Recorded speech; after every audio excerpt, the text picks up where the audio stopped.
Welcome. Welcome. I'm telling you, it's the first Fridays to remember. We're all out here, we can take our masks off.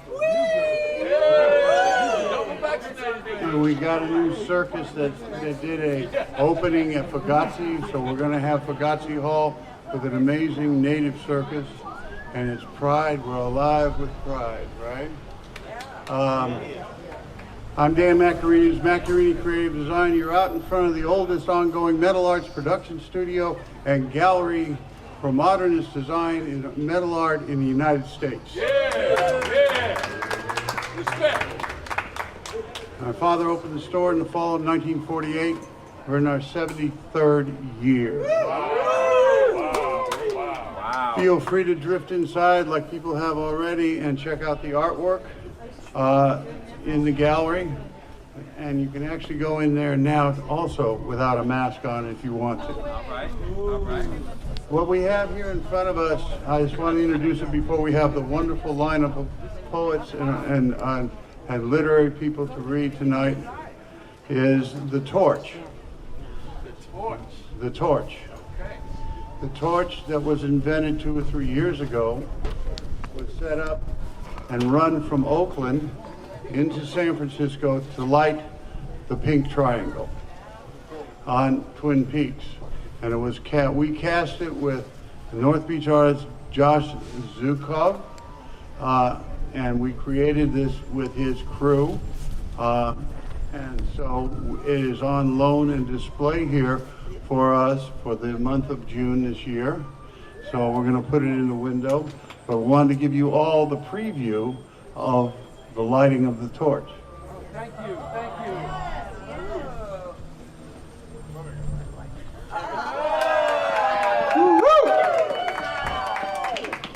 Happy Pride Month.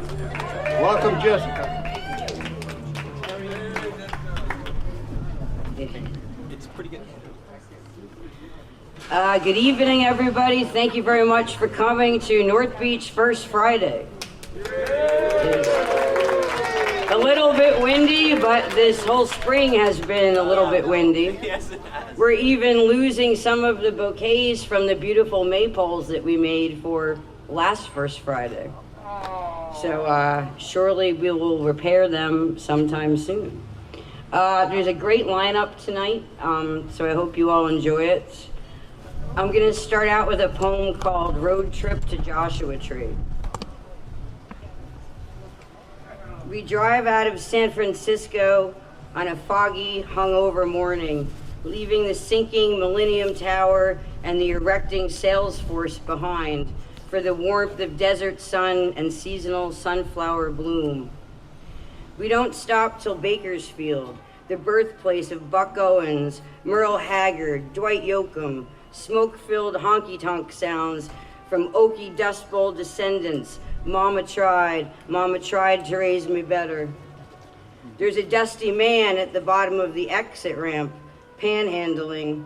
He holds a cardboard sign that says anything at all. Mama tried. We get gas, 2 donuts, and get back on the road, plowing through the Central Valley.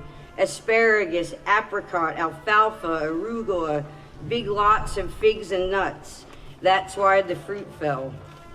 The greening of America. Roadside farm stands, Mexican workers in tinted window pickup trucks, hot tamales, tomatoes, GMO corn.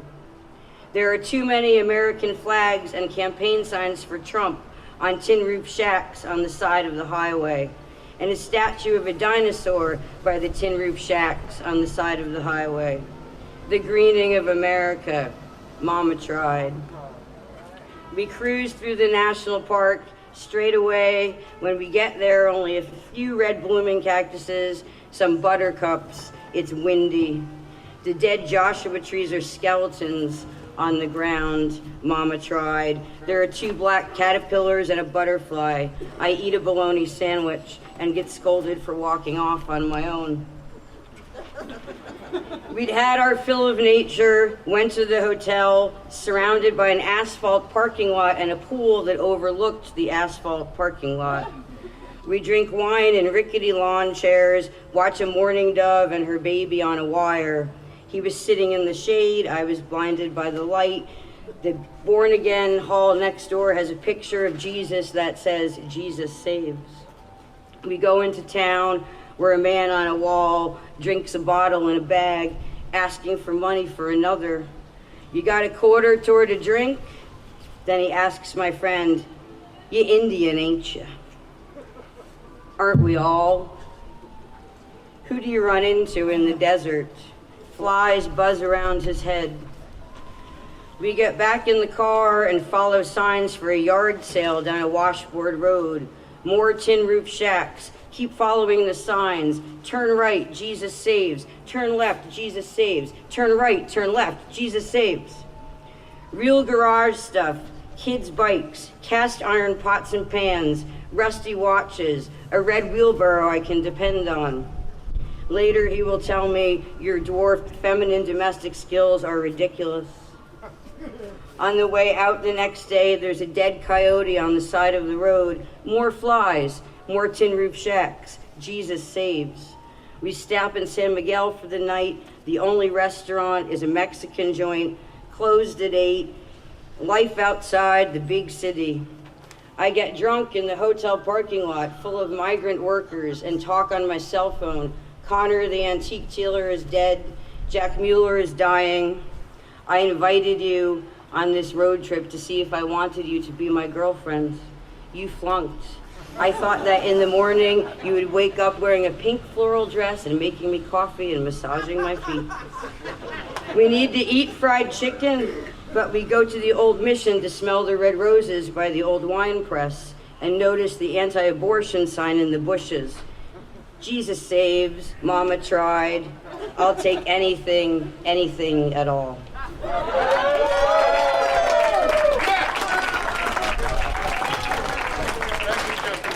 So, please welcome Josiah Louis Alzarate, who has a new book out.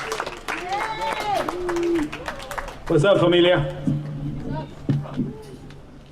Let me just get myself situated. Let's see here. I'm gonna be reading from my new book, Baby Axolots and Old Pochos, put out by Black Freighter Press. It's a new press started in the East Bay by the current poet laureate of San Pancho, Tongo Eisen Martin. It was created to elevate black and brown voices, so get with this press, y'all, because it's a beautiful thing. Next month, they're actually releasing the last manuscript that the great poet, our brother Q.R. Hand, was working on before he passed. So that's going to be a big, big deal. So yeah, it's a good thing. It's proud to be. And you know, if you buy it, you can actually use it as a mask.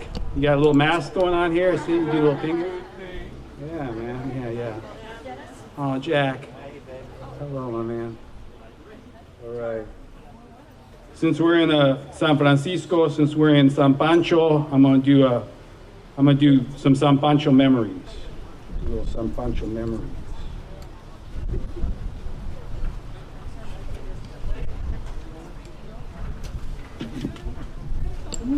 This almost happened just around the corner. Almost. San Pancho memories. For those of you that don't know, San Pancho is San Francisco. Just a little translation. In a tiny apartamento above the old El Sinaloa nightclub in a neighborhood in San Francisco that used to be called Little Mexico, that some of you may know as North Beach.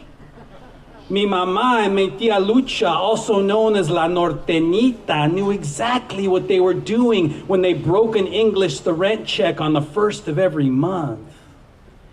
Mi tía Lucha sang canciones rancheras, y mi ma waited tables downstairs most nights in the club while the fog drifted across Vallejo Street and disappeared down Broadway. It was the beginning of their American sueños.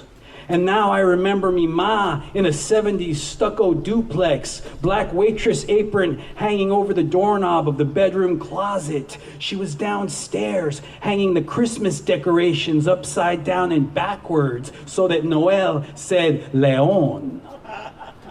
Later on that night, After me ma went to work her second job, I would sometimes be comforted by tinfoil wrapped hamburguesas and cold papas fritas brought to me by mi padre's esqueleto, still wearing his high-waisted red waiter jacket from Westlake Joe's.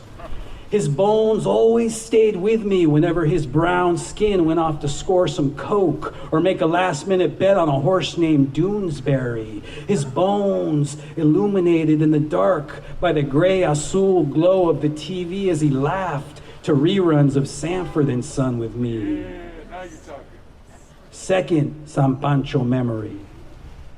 Inside La Rondalla, y'all remember La Rondalla up on Valencia Street? Shit, it was always tinfoil colored Christmas decorations inside and smiling two gordos and one flaco trio serenading the customers, while outside and to the left of La Rondalla's front door, and I don't know how many of you know this, but right to the left of La Rondalla's front door was the last known payphone in San Francisco that would take callbacks, man. This phone had been working continuously over 50 years, and I mean, needless to say, this teléfono was a Mission Street dealer and junkie's milagro. In the 70s, mi padre used to do his coke deals on that phone, and a couple of decades later, I'm doing my business on it, hitting pound 911, and a quick callback tells me, ya llegamos, cálmate. And soon enough, a van appears with 3 Yucatecos inside, all named Miguel, colored balloons of Chiva in their mouths. Shit, one time it was 3 a.m., and I was making my call at the payphone, right? Cuando suddenly, a weathered wooden statue of San Pancho, just like the kind you might find in the nave of a church out in the desierto somewhere, came floating right down the middle of Valencia Street like a veteranos ranfla cruising low and slow, and I was the only one around to see it. Híjole, man. The statue had deep cracks in its wood that looked like wrinkles on a viejito's brown face, and the colores of its robe had faded from all its wanderings, pero it was still sagrado, milagroso, divino.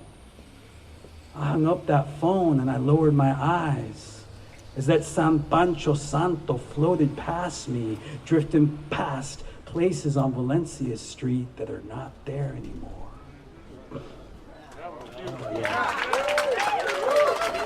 So I was, the only other real job I've ever had is working at City Lights Books. I'm a book hustler. I don't know if many of you know that, but we are book hustlers. Before that, I basically owned a taco shop for 22 years in one of the whitest parts of the Bay Area. And when we say whitest parts of the Bay Area, that's pretty fucking white.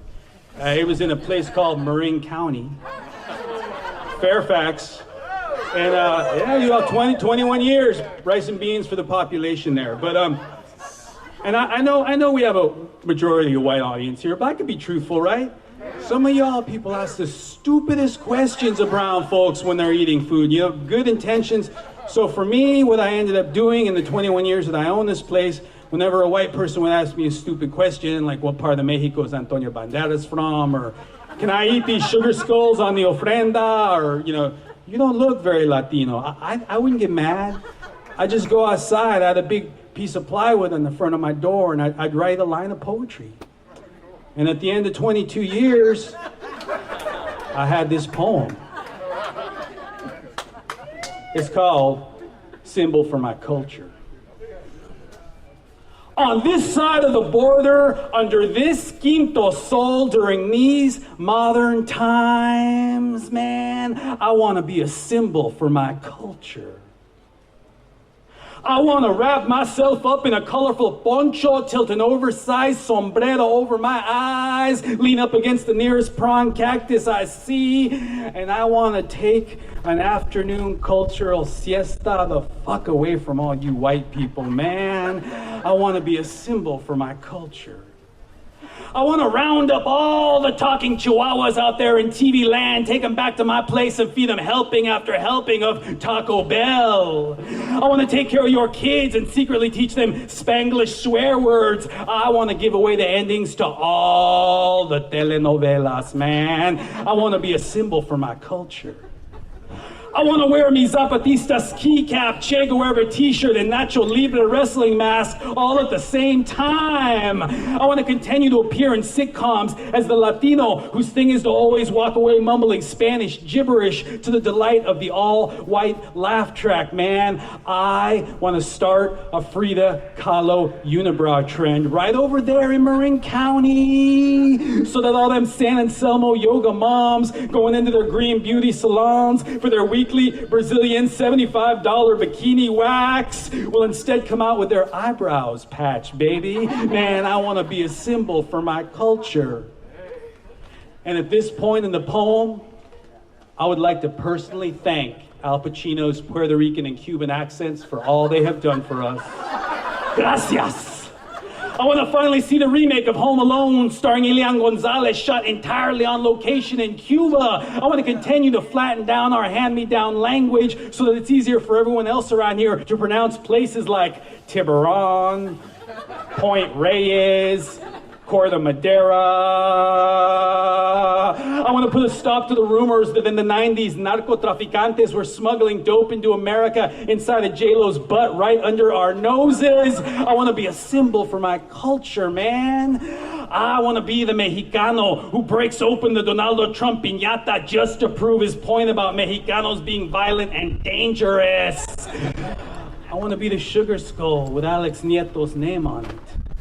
I want to eat the sugar skull with Claudia Patricia Gomez Gonzalez's name on it. I want to ask La Llorona why America doesn't have her niños and niñas faces on the sides of milk cartons or have you seen me billboards. I want to be a symbol for my culture. I want to teach white people how to use a leaf blower in Spanish.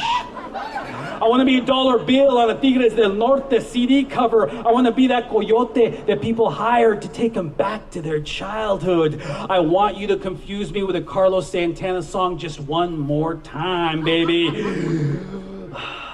I want to start a support group out in West Marin for people that have taken too many shrooms and have seen the chupacabra. I want to be the dishwasher that finds the bones of the Ayotzinapa teachers in the one place that nobody thought to look, man. I want to be a symbol for my culture. And you know what? Honestly, as a matter of fact, if we're being truthful, I do want to steal your jobs. I am saying something about you when I'm speaking Spanish. I do want to use up all your medical benefits. I do want to move into your neighborhood and impregnate your daughters. Let's be honest, you're the American dream. Who wouldn't? I want to sneak out in the middle of the night and move the border 2 feet to the left like in a Bugs Bunny cartoon, man. I want to dip the English language in champorrado when I chew it. I want to continue to wait for Quetzalcoatl to arrive at the South San Francisco bus stop. I want to continue to look for the space donde Tezcatlipocas Pata used to be somewhere on 24th Street. I want to continue to call them dreamers, even though they didn't dream up any of this, man. I want to be a symbol for my culture. I want to keep cradling the inmigrantes American dream like it's a fussy, sleepy baby. I want to be that Yucateco rolling sushi. I want to be that Sureño making pizza. I want to be that niña from Guatemala who did manage to make it all the way here without being shot in the head. I do want to be that viejito with a 10-gallon vaquero hat that you see every week at the farmer's market, man. I want to be that niña who was born here, but whose mama and papa were not. I want to be that 19-year-old Chilanga nanny with 2 tow-headed babies in tow looking in the windows of those Mill Valley boutiques that she's never going to go into, man. I want to be that Mexicano with a red smock and cap looking like a watered-down disciple of Huitzlipochtli as he washes cars down at that gas station on 2nd Street. You know what? I want to be that Chicano who opens up a taco shop in Fairfax and names all the burritos after famous Mexicanos. I want to be a symbol for my culture. Gracias, mi gente, gracias. I got books for sale. Got books for sale here.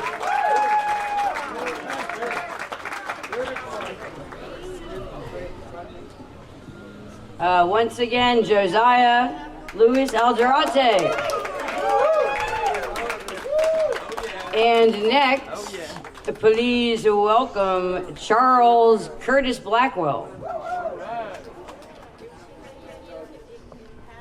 This is about the other side of the pandemic, or how it affected some people. And well, I read you know the story. The weather, the itch, the diagnosis of who put the seasoning in the word hope.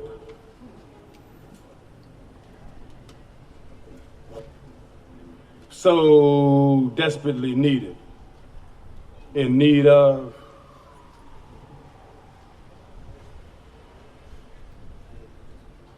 In need of pepper,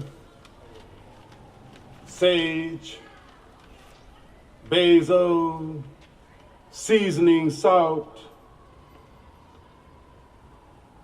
Come one, come all. Take it. Take it if you can.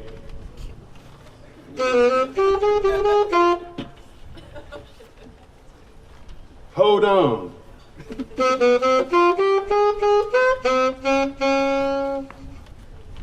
Cast your faith to the wind. No charge. To live. You must. You must have it.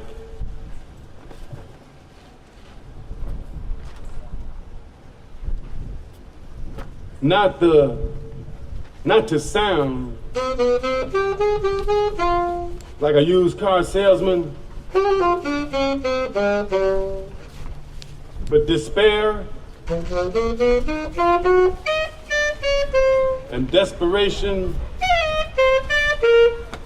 is at your front door, waiting.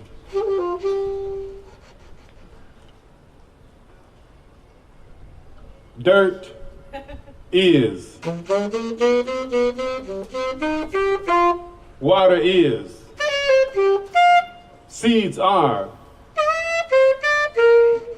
God is.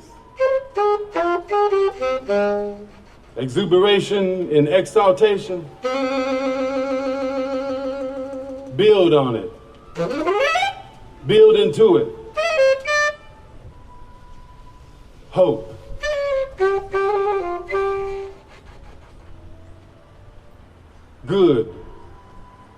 Good old-fashioned hope.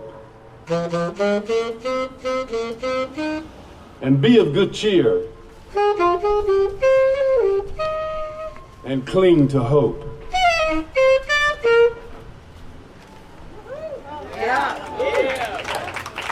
If you all probably know, San Francisco was over 650 drug overdoses last year. Tell the truth. Yeah. Oh yeah, okay. And Fentanyl. I mean, let's get real. You know, the pandemic has I think it's stretched us beyond measure, and you know, some of us. I mean, we're here not on our own accord, because you know, the idea of being in prison. You know, like and we were innocent. I'm not trying to upset anybody, but you know. Please upset us. Situation happened last year around this time. So anyway, in the matter of Black lives,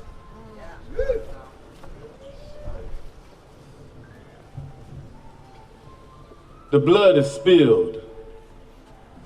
Black's body blues the blood. From long, long ago. Ancestors' blood.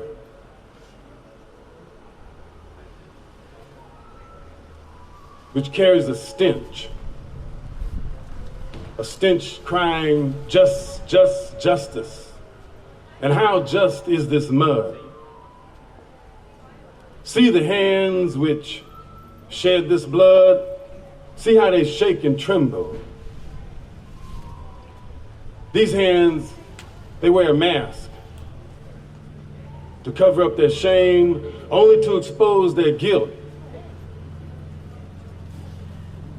of who they are and what they have become in a nightmare of madness. The stench of this blood continues to rise. It shakes and it trembles every time one of the ancestors' children is murdered. See this blood swirling, mixing with mud, trembling, shaking, sliding downstream, and then exploding.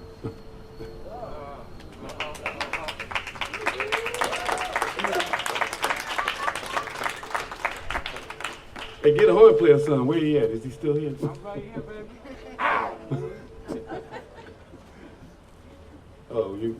You on break? No, man.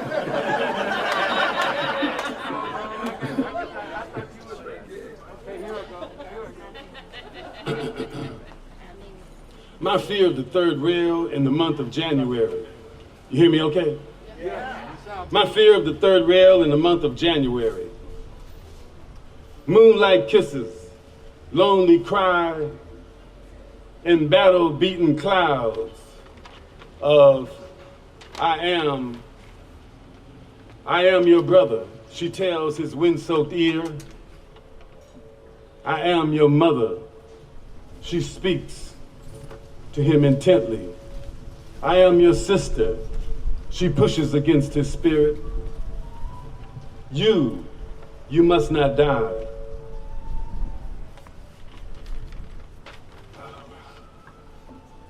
The rail sits, tenderly building passion to a depressed state of demonic affairs, a polluting force against love.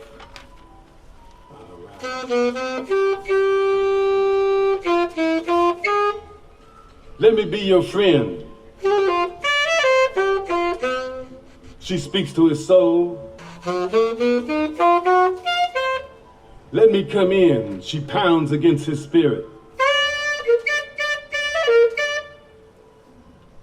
The train is approaching the station, headed northward to the Bronx. The rail sits, withstanding the cold,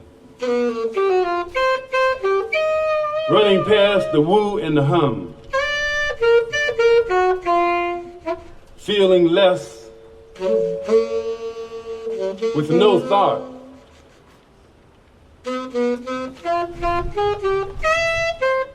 of a whimper and a cry, left to decide upon. Drops of bloodstains are underneath the wheels, vomit and day-old blood adjacent.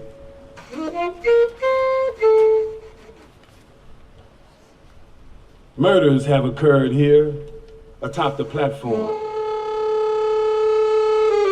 Heretofore, here to face suicides also.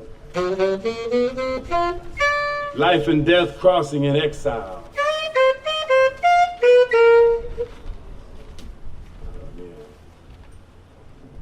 Fear, fate, fright, fruits all gone asunder. Rolling wheels like the ancient days of the millstone grinder. Until his insides yearn to be loved. She waits. Now to witness his tears fall. Onto the platform, still Steel wheels rolling,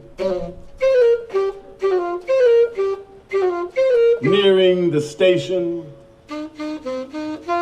like torches of flames.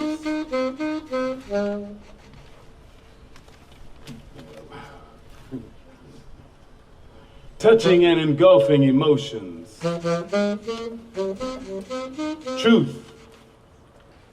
Truth of love, come out and face me. Words and fears, the train so near.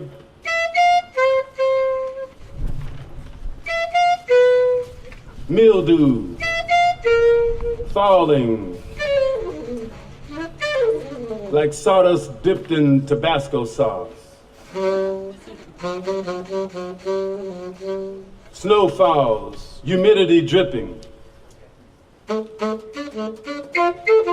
Emotions ravaged.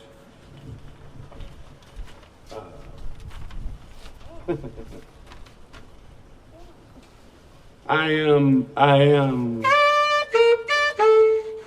your lover. She tells him in the person of who he is. His eyes speak through a cringe. I am here and I long to love you. To be with you in the person of who you really are. He, a man of many myths, taboos, fears, obstacles, rules and regulations, chants to himself. 1 more minute. Over and over. The train is coming. The train is coming. He can't stand up to the sudden magnitude of the wind sweeping into the station. Like the arrival of a season of change. A phenomenon of love comes at a time when least expected. In particular, hearts either open and accept it or sit in trial and rot away. As a witness, she asked, "Will you let me love you?" The wind cuts through the station, slicing into time and space. As the train enters, chasing hurts with imagination. Like a train open door, the open door of his heart. He gets on board, embracing. Train leaves the station in a gush. A tear-stained kiss is accepted.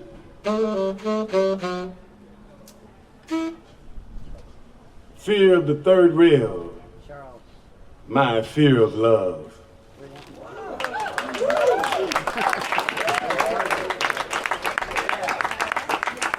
I wasn't expecting the win, so thank you very much. I know, messes everything up. Once again, Charles Curtis Blackwell, accompanied by David Bard on saxophone, who's going to close it out for us at the end of the night. But in the meantime, our next poet is Sarah Menifee.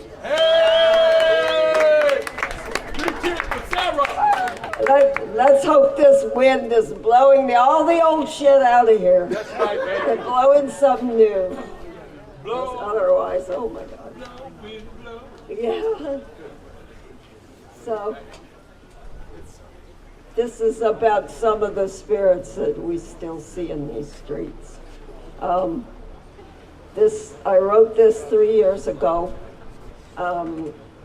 almost to the day on June 3rd. So, this is called You Last Beatnik. It's for Khalif. You last beatnik, he says, you are going to meet all the other ones when you die. Bob Kay will be there, sharing a rice plate with lamb neck bones and the last trombone of the hot bars of Alcatraz. I rest my ashes ass in the souvenir ashtray. And you lived in a little boat down there where large-beaked seabirds gave you the fisheye. You would have adored Bob Kay and he you and Bad Gregory with his morphine needles in my junk drawer. Your hair in exquisite Damon horns. We couldn't get up near Al Capone's cell, said Trigger. They took a tour there. They used to sell a postcard of his toilet. I love this absurd town. The butt plug building had its top floors lit a lilac pink last night to welcome in June with its finally warm. It was a different year. Locked in or locked out, the fashion's the same. Some rags are tame and some wild and free in the wind. Beatnik girl from a neon puddle in the desert high of another hanging state with a scrap of old 42nd Street. Ashtray in the silent dry heat. Ash tray. A chunk of hash and $50 used to get you there up the coast to this windy rock or over what's taken for granite. My mythos of absent mind. I went trolling with the pelicans and there you were.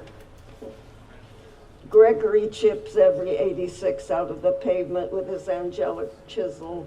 Nobody would bring where the tourists drink. Little Georgia town where a cop asked you if you were okay, his threat so southern polite.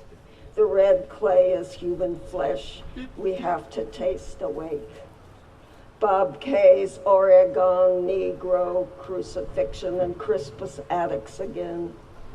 Pigeons were raised in roof coats in Manhattan by little abandoned Corso child, and in San Francisco by young Bob Menifee, who went into the World War before he could write or read. I read an old 1001 Nights to us along the road.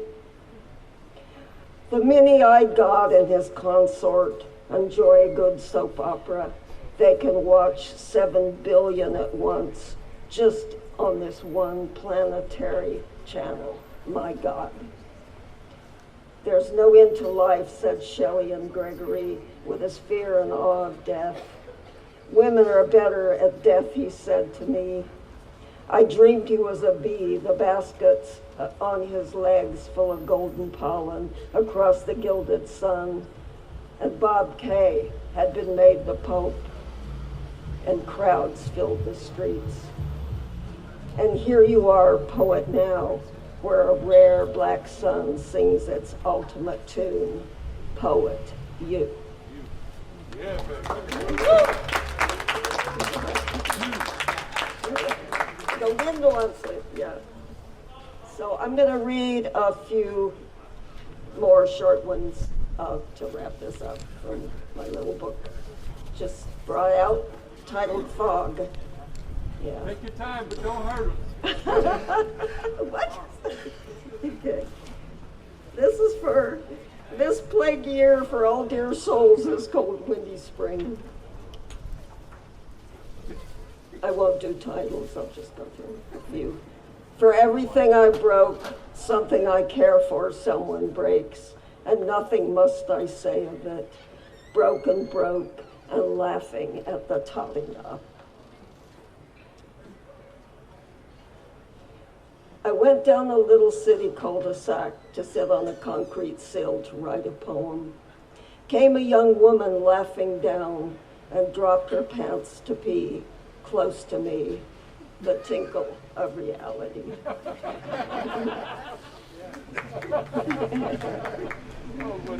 Poor board security all over the place, bumping into each other, looking at me. Do I look poor? I am. Infected? I don't think so. Lost? Always. Poor them, poor me. Their terror of having to get back to where you live is fundamental. Where you belong in this earth is a nervous thing.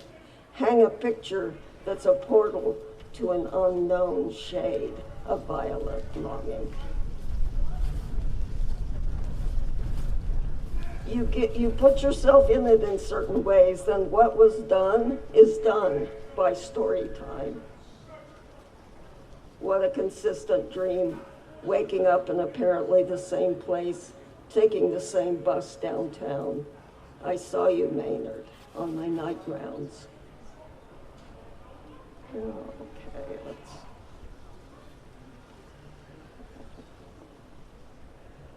Okay, before I came to be, there was poetry. That's right. And people liked to fuck around before I was around. They did it all before I came to be and wanted some.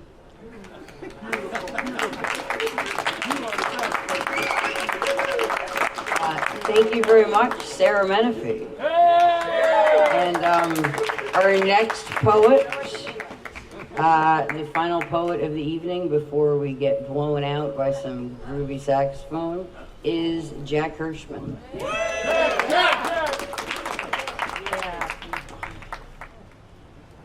The Masood Arcane, one who came inside the old hotel to overdose and die. Masood OD'd, O-D, O-Die, O-Do. I ran, you ran, I ran, heroin ran the show.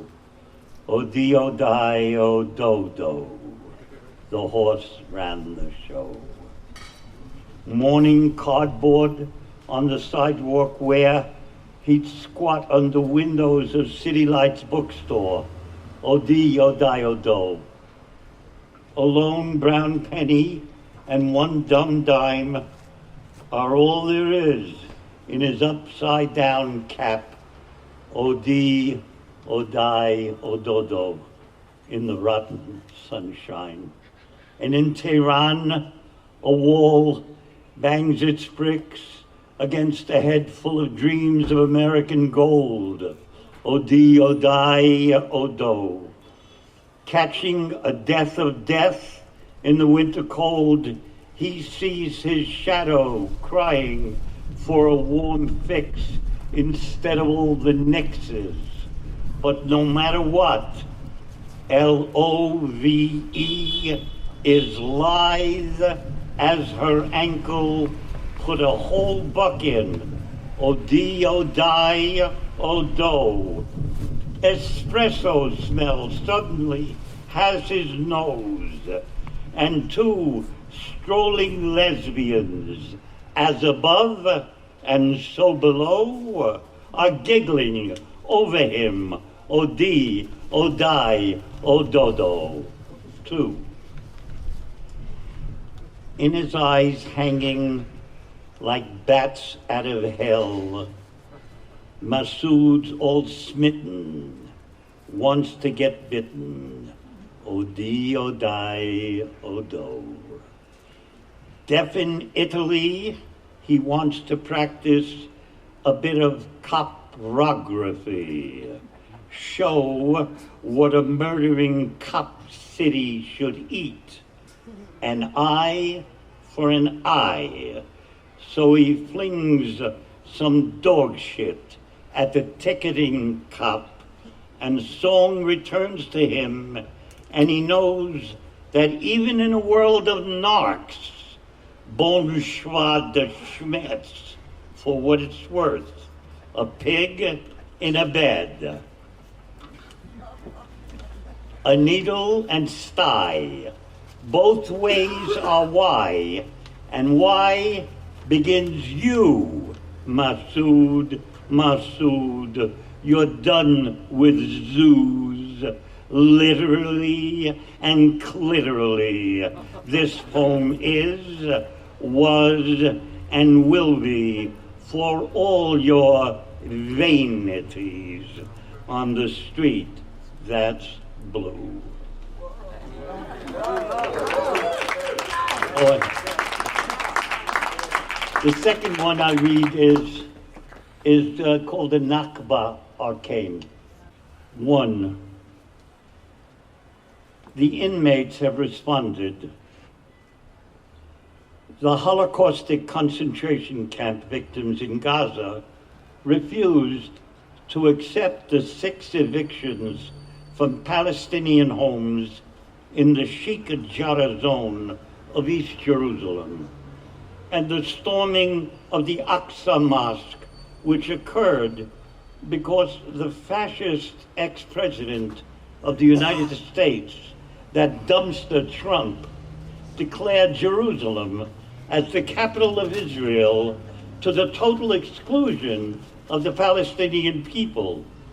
And because the also fascist Netanyahu, confronted with a corruption trial, needed to create a war so that power and patriotism will keep him in power.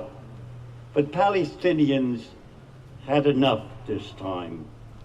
They fired back at the evil that's been nourished by billions of US dollars, because they've had enough of their Holocaust, this open-air prison, and this immense and widespread poorhouse with bars, bar this, bar that, for no less than 73 years. 2. Dikra Anakba is not nothing. In memory of the catastrophe that forced the decimation of some 400 Palestinian villages, a disaster that drove into flight or expulsion 1 million refugees forced from their homes, forced to live checkpoint to checkpoint.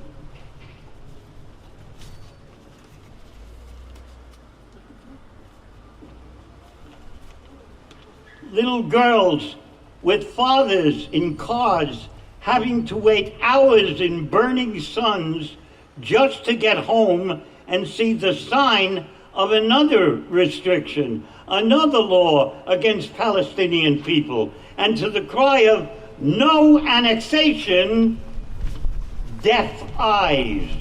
And to the cry of no apartheid, blind ears. And despite the cries of Badil, Zohrat, Adala, B'Tselem, nothing would stop the settler occupations, evictions, Zionist hatreds added to its injustices, with the result that even in the tunnel, the city under the city, in its network of desperations, any form of fight back was seen in the laughing camera's eyes. So how else to fight the evictions that have never ceased for 73 years? The insults to Palestinian dignity at the end of Ramadan, save by the Hamas missiles whose every blast explodes with a no. Not we are the terrorists, but you too, who never said in hope, in love, welcome home to the Palestinian people,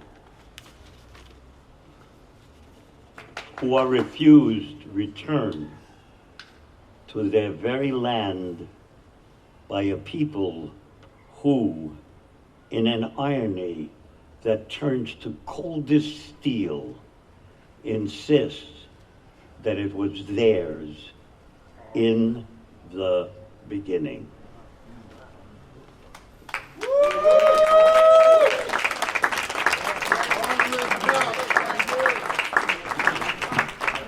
And finally, this little one.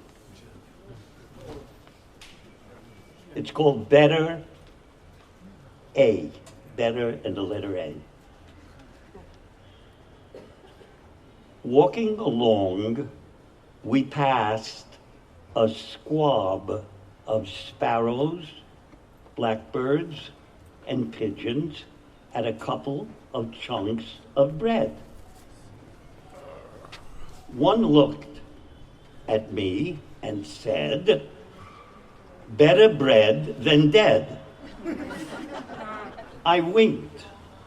Whenever I wink, a red star cookie falls out of my eye.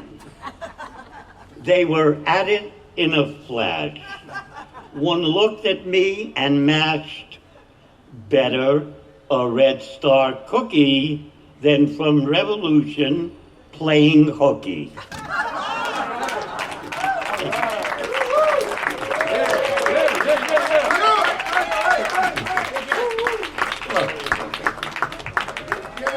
And so, once again, that was Jack Hirschman. Yeah. Anyhow, next, please welcome the fantastic David Bird to close us out on the saxophone.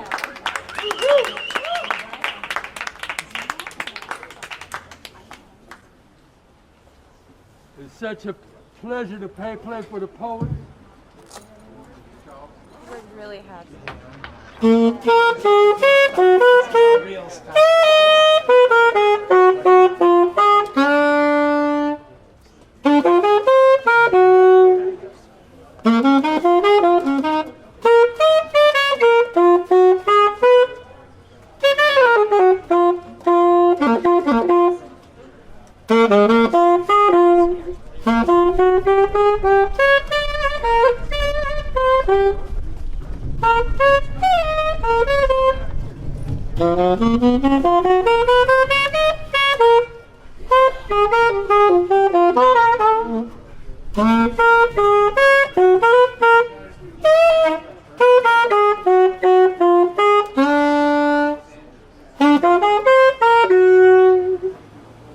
The air that we all breathe, there are these elements that we don't see. Like polarity, and only certain people know. Mind and dimension holds the secret of transcendental psychic strength. And all the mystic laws take ESP and relativity. These concepts are the triumphant words of the men who refuse to be bound to earth. Now's the time to open our third eye, 'cause it's the opposite of dance. It's called the sixth sense. And that you know you have it too. But gotta open it up, baby. Yeah, baby. Lee Morgan, baby. There it is. Ah! That's right, that's right. Lee Morgan. The great Lee Morgan. Uh-huh.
Does anybody out there know what love is?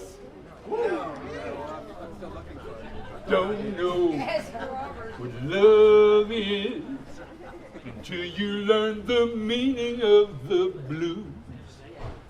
Until you lost the love you had to lose.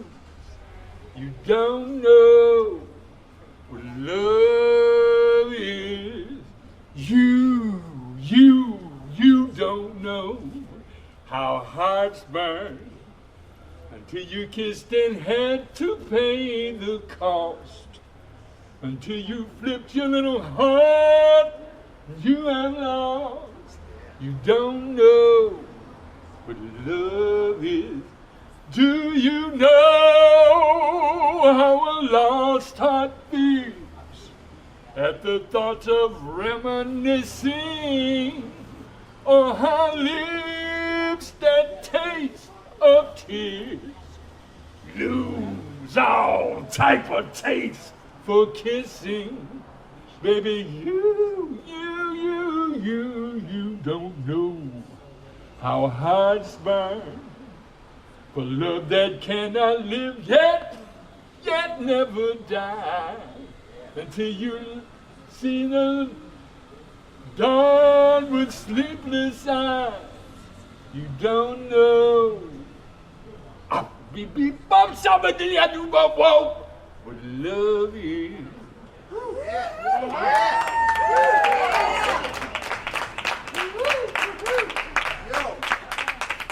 I want to thank the poets.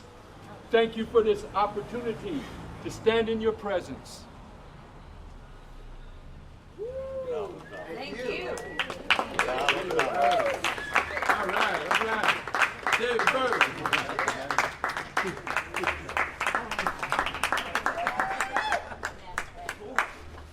Is that good? That is awesome. Hey, Jessica, close it out.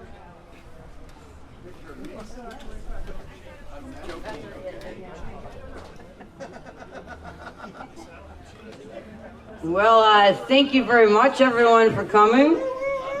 Thank you also, like I always say, for David Zise for doing the sound for us for all of the first Fridays. And thank you, Dan Macchiarini, for hosting the reading. And I hope to see you all next month for First Friday. I'm hoping that it's going to be a little warmer next time, but I'm not going to get all winded up about it. But anyhow, thank you, everyone. Thanks to all the poets and David Bird.